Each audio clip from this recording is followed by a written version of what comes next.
Thank you, Madam Toastmasters. Is there a special man in your life who has greatly influenced you? I have always had special men in my life. In fact, I was born with one who kindly allowed me, as a lady, to exit the womb before he did. Fortunately, my twin brother is a gentleman, and I am impressed by the way that he conducts himself with dignity and polite mannerisms. But my childhood with my twin was not always sweet and gentle. After all, I was very mischievous.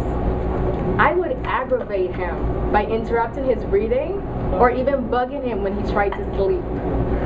But my twin brother had a pretty clever strategy to get rid of me. He did not hit me or throw things after me. Instead, he would yell, "Mommy, tell Ruth to stop bothering me!" And if he really wanted to get even with me, he would add something like, "And tell Ruth to do her chores!"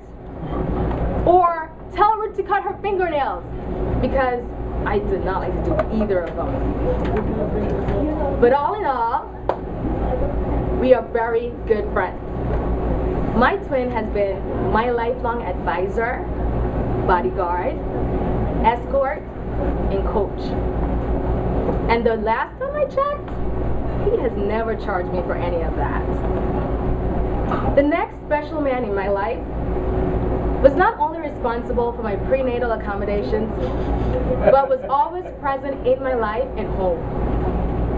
My dad. He regularly cooked, cleaned, did the laundry, and the yard work, and all those wonderful duties that most wives wish their husband would help them do. However, one of his top priorities was to provide for his family, which he sure did. He also kept abreast in the lives of his 2 daughters and 2 sons. He knew our friends, celebrated our academic achievements, but also lectured us about avoiding and staying out of trouble.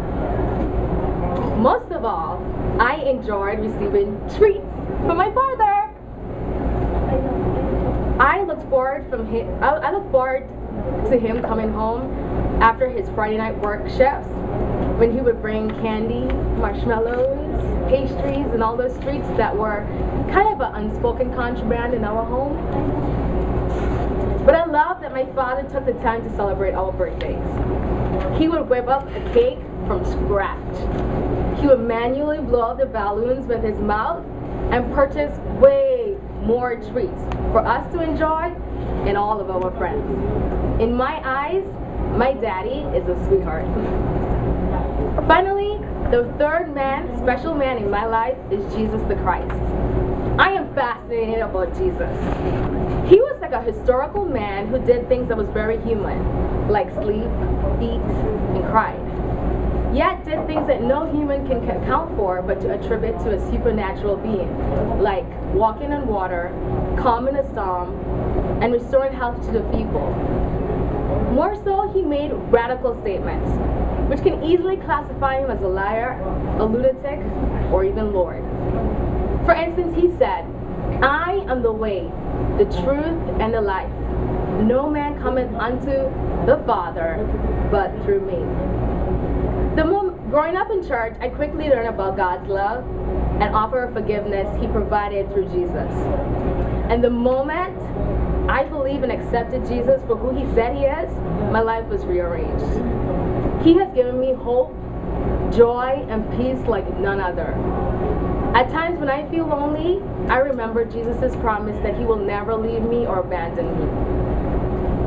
When I get overwhelmed by the troubling news reports or even personal problems, I take courage in Jesus' invitation to cast all my cares upon him because he cares for me.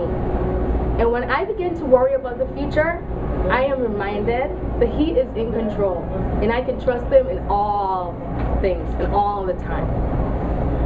Since I've known my twin, my father, and my Lord, I've had the privilege of being influenced by great men of talent, courage, discipline, and character.